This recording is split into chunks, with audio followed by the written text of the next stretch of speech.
Athens flash floods in Greece have killed at least 15 people in the western outskirts of Athens, state television said on Wednesday, trapping dozens in their homes or cars and inundating hundreds of residences, businesses, and boats. Several people were reported missing after several hours of torrential rain fell Tuesday night, although it was unclear whether they had fallen victim to the floods or had sought refuge elsewhere. More rain was forecast for the next few days. The fire service said it had received hundreds of calls from Greeks whose homes were submerged.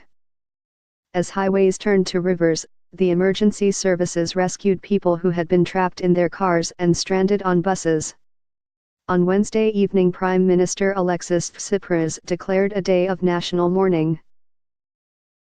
"This is a very difficult time for Greece," he said in a statement. "All the necessary measures are being taken to tackle the extreme weather conditions across the country.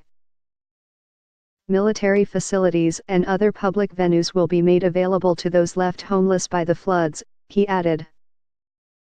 According to Greek media, at least 13 people had been killed in or around Mandra, a suburb west of Athens, and that most of the 17 reported injured were suffering from hypothermia. Among the dead were people found inside or in the yards of their inundated homes, while Greek Coast Guard officers recovered the bodies of whose victims were swept out to sea by floodwaters. The country's General Secretariat for Civil Protection called the floods unprecedented in the area, while Yana Krikauki, the mayor of Mandra, referred to the floods as a biblical disaster in comments on state television, made by telephone while trapped in her home. Mr. Tsipras dispatched 3 ministers to the areas most affected by the flooding, and convened an emergency meeting on Tuesday evening to assess the state response. While severe storms prompted the flooding, analysts said the devastation may have been exacerbated by the illegal construction of homes on the fringes of Athens. The 2 towns hit hardest by the floods, Mandra and Neaporimos, are known to have shoddy infrastructure. In September, the regional authorities allocated European Union funds to build a new drainage network for Mandra, though the construction had not begun.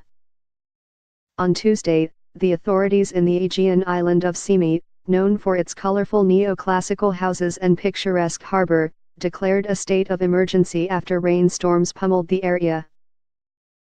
The flooding in Athens comes in a year in which Hurricane have unleashed destruction from Houston to the Caribbean.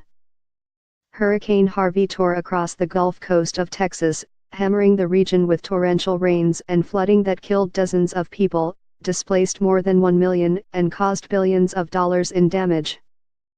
In September, 2 lethal hurricanes ravaged the Caribbean, destroying lives, homes, and infrastructure in an area dependent on tourism. In October, Ireland and Britain braced for Hurricane Ophelia, the 10th hurricane of the Atlantic season.